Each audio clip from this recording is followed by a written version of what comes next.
The first time my future husband and I met was at a biker rally, where I got there quite by accident, with a group of friends.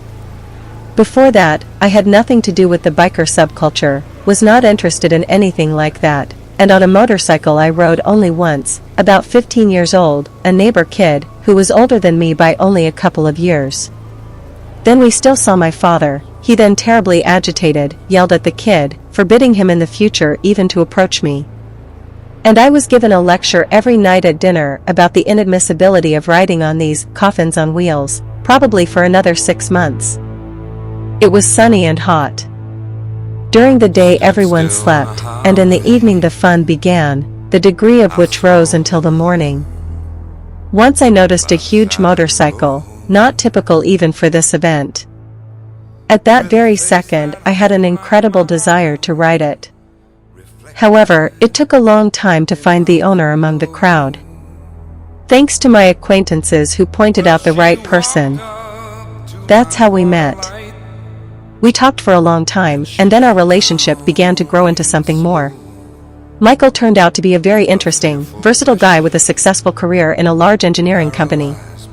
Yes, the first time we were with him, I was pleasantly surprised to find that it wasn't just the bike he had that was big.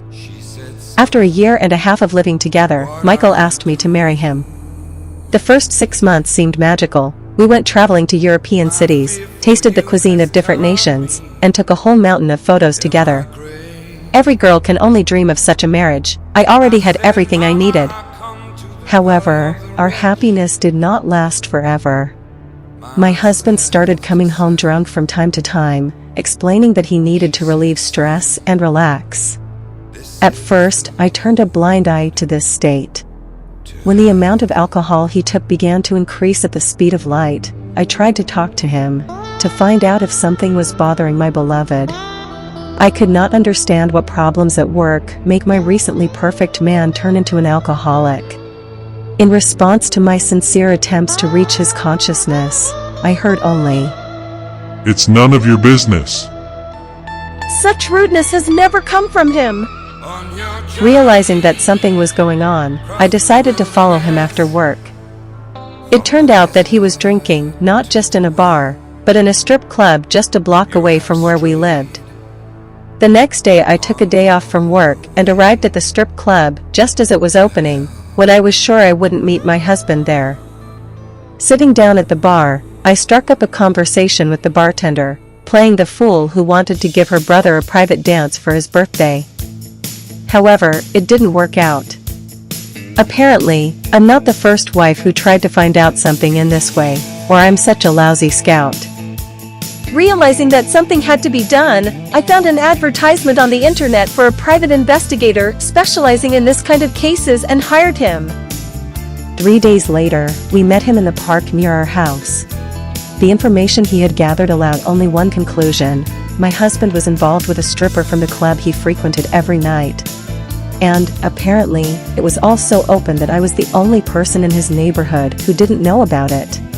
And that explained everything, including why we weren't having sex.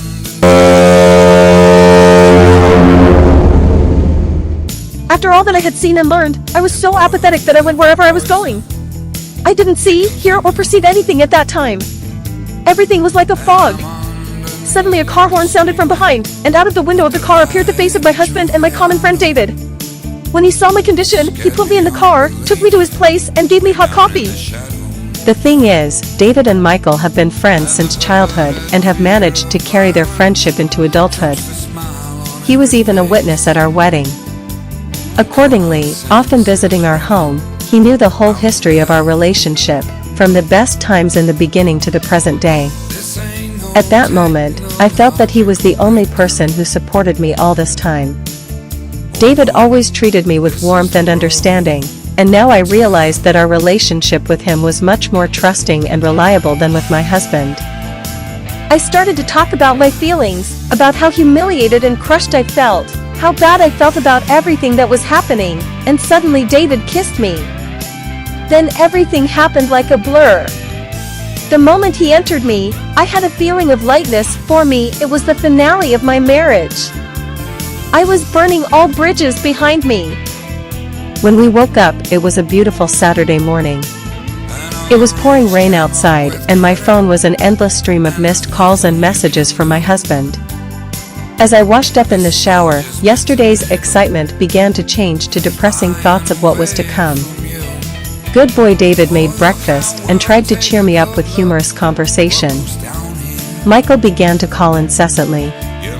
Honestly, I didn't know what to say to him. I wished he would just disappear from my life. And then David came to my rescue again. So I wouldn't hear anything, he went out on the balcony and called my husband himself. I don't know what they were talking about, but it wasn't a good idea, even if it was a good idea. Because 20 minutes later, Michael was pounding on his apartment door. What happened next was a new spiral of the nightmare my life was turning into.